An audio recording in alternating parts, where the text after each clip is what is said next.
So, చాలా అంటే మీరు నిశ్శబ్దంలో గూడా గట్టిగా ప్రేమిస్తాను ఒక డైలాగ్ ఉంది అవును. కదా! అందుకని అవును. నేను టైటిల్ మనం ఇంట్రో గూడా చాలా నిశ్శబ్దంగా చెప్పాను. రైట్. రైట్. అదే అనుకుంటున్నా. చాలా మెల్లగా చెప్పాను. అవును. అవును. ఆ! ఆ! సో, మొత్తానికి 1 ఇయర్ బ్యాక్ హ్మ్. మీరు స్టేజ్ మీద హ్మ్. మీ మదర్, మీ ఫాదర్ హ్మ్. అందరుండగా హ్మ్. ఒక డైలాగ్ జెప్పారు. హ్మ్. హ్మ్. డైలాగ్ మీన్స్ మీరు. రైట్. 2 2 ఇయర్స్ ఒకరోజొస్తది అయిపోయిందండి. ఆ! అంటే మాకు 1 ఇయర్ ఇంకా అది ఆ! షేర్ అవుతూనే ఉంది. రైట్. రైట్. రైట్. ఒక రోజొస్తుంది వద్దన్నా వినపడతా ఆ! గట్టిగా రైట్. అన్నారు. ఏదైనా లాక్కుంటా అన్నారు. సో, హ్మ్. అప్పుడు మీ అదే సుమ గారి కళ్ళల్లో హ్మ్. కన్నీళ్ళు. So, right. ఎందుకు అంత కసి ఉండే అప్పుడు. రైట్. తర్వాత మీరన్నట్టు ఒక 2 ఇయర్స్ బ్యాక్ 'మౌగ్లీ.' అవును. అంటే అయిపోయిన తర్వాత సుమ గారు ఏమన్నారు? ఫస్ట్ ఈ క్వెషన్‌తో స్టార్ట్ చేద్దాం.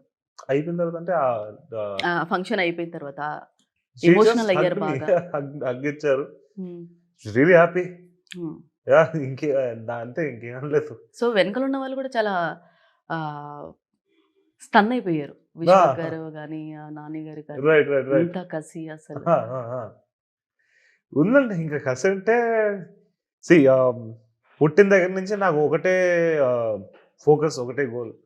సో, అమ్మ ఇంకా మా కుటుంబం తర్వాత నిజమైన ప్రేమంటే సినిమానే. సో, అంత ప్రేమున్నప్పుడు అంత కసి కూడా ఉంటదని నమ్ముతున్నాను నేను. So, yeah! అవును. ఆఫ్‌కోర్స్. యాహ్! యాహ్! ఇంకొకటి 'మౌగ్లీ' అనే వరకు టైటిల్ మీ ఆ! పెట్ నేమ్ ఇంట్లో. హ్మ్. అవును. సో, అవన్నీ విన్నాను. ఆల్రెడీ మీరు అన్ని చాలా వీడియోస్‌లో యాహ్! చెప్పేసారు. యాహ్! యాహ్! తర్వాత 'మౌగ్లీ' అనేది చిన్నప్పటి నుంచి చూస్తున్నాం. అంటే కార్టూన్ కానీ, హ్మ్. నెట్‌ఫ్లిక్స్‌లో తర్వాత హ్మ్. యానిమేషన్ మూవీస్ కానీ. రైట్. సో, అక్కడ అడవి మనిషి. హ్మ్. సో, ఇక్కడ మీరు అడవి మనిషా అంటే ఏం చెప్తారు? అంటే అడవి ఏం ఫీల్ మనిషి అవ్వాలి? అంటే వీడు పార్వతీపురం అనే ఊరు దగ్గరలో హ్మ్. అడవిలో వాడు సొంతంగా బతుకుతున్నాడు. బట్ హ్మ్. ఈ ఊరికి పనుల కోసం గాని, దేనిలో కోసం గాని వాడు అక్కడికే వస్తాడు. సో, హ్మ్. కంప్లీట్ ఆది మానవుడు అలాంటి ఇదైతే కాదు. హుహు. ఇలా లుంగీలో అలాగే ఉంది గదా! అలా పట్టుకొని లిఫ్ట్ చేస్తూ ఉన్నారు.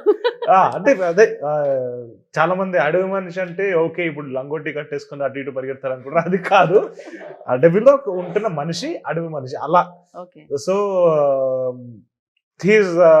వాడికి ఇగోండి ఇది యాక్చువల్లీ క్యారెక్టర్ వాచ్ ఇది. ఇది ఓకే. ఇది ఇది బేసిక్‌గా లొకేషన్ మేనేజర్‌గా వీడు పనిచేస్తుంటాడు. అది లొకేషన్ ఏం మేనేజర్‌కి అసిస్టెంట్. కనపడట్లేదు. ఇదొక స్మార్ట్ వాచ్. ఓకే. ఇది డమ్మీ వాచ్ సినిమాలో ఓహ్! వాడింది. సినిమాలో వాడిందా? యాహ్! ఓకే. ఇది ఆహ్, ఈ రంగబాబు అని ఒక క్యారెక్టర్ ఉన్నాడు. ఆయన హ్మ్. బంటి అంటే హర్ష అని నేను ఆయన కింద పనిచేస్తూ ఉంటాం. హ్మ్. సో, ఆయన ఇచ్చిన గిఫ్ట్ ఇది. So, he is okay. Very much ఇది 2025లో జరిగే కథ కాబట్టి మీరు కూడా ఏదైనా అప్‌డేట్ ఫారెస్ట్‌కి అయ్యారు. అప్‌డేట్. అప్డేటెడ్. హి ఈస్ చెప్పండి. Very updated. ఆ! ఇప్పుడు మీరు జనరల్‌గా ఏదైనా మీరు రంపచోడవరం గాని, ఏదైనా ఫారెస్ట్‌కెళ్తే కూడా I was also very surprised. వాళ్ళకి నెట్వర్క్స్ ఉన్నాయి. వైఫై ఉంది. హ్మ్. స్మార్ట్ వాచ్‌లు, ఫోన్‌లు అన్నీ ఇట్స్ ఆల్ ఓవర్ ద హ్మ్. Country now. అంటే ఇప్పుడు మనకి అడవిలో అంటే వాళ్ళకి అది ఉండదు, ఇది ఉండదు అలాంటిదేం లేదు. హ్మ్. జస్ట్ అప్పుడప్పుడు కొన్ని ఆ! సిగ్నల్స్ ఉండకపోవచ్చు. కొన్ని కొన్ని ఏరియాస్‌లో ఇలాంటి పాకెట్స్‌లో ఉండకపోవచ్చు కానీ, but otherwise it's the same life we are living. And hmm. Social media వచ్చేసిన తర్వాత ఎవ్రీబడీ హాస్ ఎవ్రీథింగ్. అంటే ఇప్పుడు నేనేం చూస్తున్నాను ఇన్ఫర్మేషన్ ఇంకా ఎక్కడో ఆ! అనకాపల్లిలో ఉండే వాళ్ళైనా లేకపోతే అవును. శ్రీకాకుళంలో ఉండే వాళ్ళైనా they are also having the same information in their hand. Hmm. Just network ఉండాలి తప్పితే everything is the same. Yes. Yeah! Sakshi TV ప్రసారాలను నిలిపివేయడం చట్టరీత్యా నేరం. సాక్షి టీవీ ప్రసారాల కోసం మీ స్థానిక కేబుల్ ఆపరేటర్ని వెంటనే సంప్రదించండి. డిటిహెచ్లో, ఇంటర్నెట్లో కూడా సాక్షి టీవీ ప్రసారాలను వీక్షించవచ్చు.